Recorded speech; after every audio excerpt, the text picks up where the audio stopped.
दक्षिणी लेबनान में ताबड़तोड़ एयर स्ट्राइक की गई है। बड़ी खबर दक्षिणी लेबनान से, जहां पर ताबड़तोड़ एयर स्ट्राइक, इजरायल ने हिजबुल्लाह के 20 ठिकानों को तबाह कर दिया है।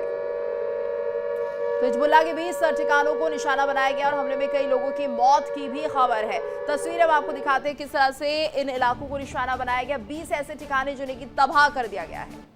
बिल्कुल, देखिए लगातार हम देख रहे हैं जो दक्षिणी इलाका है लेबनान का, वहां पर लगातार अटैक्स आईडीएफ की तरफ से किए जा रहे हैं। ये एयर स्ट्राइक की गई है, ये इलाका आप देख रहे हैं, यहाँ निशाना बनाया गया है।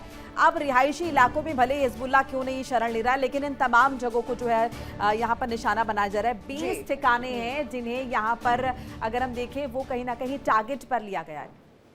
बिल्कुल, और ऐसे में हिजबुल्लाह के इन 20 ठिकानों को अगर निशाना बनाया गया, हमले में कई लोग मारे गए हैं, तो जाहिर सी बात है इजरायल की तरफ से पहले भी माथुर सर करिए कह दिया गया था कि जो ट्रंप है वो जंग की तैयारी कर रहे हैं, और अब ऐसे में हिजबुल्लाह को लगातार निशाना बनाता हुआ इजरायल दिख रहा है। कोई रियायत नहीं, बीच में जरूर हुआ था सीज फायर, लेकिन अब एक बार फिर से ये बमबारी की जा रही है और हिजबुल्लाह पर अटैक किए जा रहे हैं। हिजबुल्लाह से कैसा है कि लेबनान का भी परेशान है, क्योंकि उनके देश के अंदर एक अनवांटेड लोगों का एंट्री है और वो अपनी चीजें अपने ढंग से चलाते हैं, गवर्नमेंट की वो सुनते नहीं है। तो अगर इजराइल वहां कर रहा है कुछ भी, तो ये समझौते के अंतर्गत ही कर रहा है कि हम आपको बताएंगे कहाँ का ठिकाने हैं, आप उन पर एलिमिनेट करो। तो ये जो चीज सिचुएशन वहां बन रही है वो इनकी समझौते के अंतर्गत ही चल रही है। और वैसे भी एक प्रॉक्सी वॉर करने वाला ऑर्गेनाइजेशन है, उसको दुनिया में रहना भी नहीं चाहिए। तो अगर ये खत्म करते हैं तो बहुत अच्छी बात है। और अब जो स्थिति वहां चल रही है पूरी की पूरी, जो ईरान का ही आउटफिट है, वो है प्रॉक्सी ईरान का।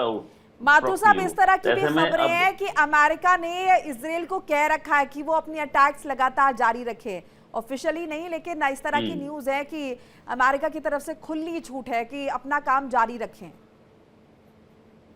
जी बिल्कुल, और एक इसके अंदर आगे बढ़ के एक बात और है, कुछ दिन पहले इन्होंने जो अपना फिलिस्तीन के साथ जो इनका जो आइलैंड था, पूरा गाजा पट्टी जो साफ की, गाजा पट्टी पे ये अमेरिकन को लाना चाहते हैं। इजराइल उनको अमेरिका के कंटोनमेंट जैसा बना देगा, तो आसपास जितने भी देश हैं, टर्की है, ये सब देश हैं, इनको ठीक करने के लिए अमेरिका आके बैठ जाएगा वहां पे। तो ये जो सिचुएशन आने वाली है, अगर ये लोग नई सिचुएशन को समझे कि हमें इसके अंदर कोई ऐसा रास्ता निकालना चाहिए कि जो हमारे लिए फायदेमंद हो, फ्यूचर के लिए ठीक हो, लड़ाई झगड़ा छोड़ के कोई रास्ता निकाला जा सके, तो ठीक होगा। नहीं तो ये ऐसी सिचुएशन बनेगी कि अमेरिका परमानेंटली गाजा पट्टी पे बैठ जाएगा, कैंटोनमेंट बना लेगा। उससे इजराइल को इमीडिएटली फायदा होगा, और आसपास के जो देश गड़बड़ कर रहे हैं उन लोगों के अंदर जितने प्रॉक्सीज रखे हुए इन्होंने, हुती से इधर यमन में हुती बैठे हैं, इधर उसके हिजबुल्लाह है, हमास तो खत्म कर दिया है इन्होंने ऑलमोस्ट ऑल।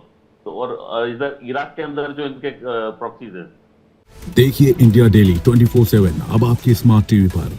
इंडिया डेली मौजूद है सभी डिजिटल प्लेटफॉर्म पर लाइव और लगातार। इंडिया डेली 24/7 हर दिन राष्ट्र को समर्पित।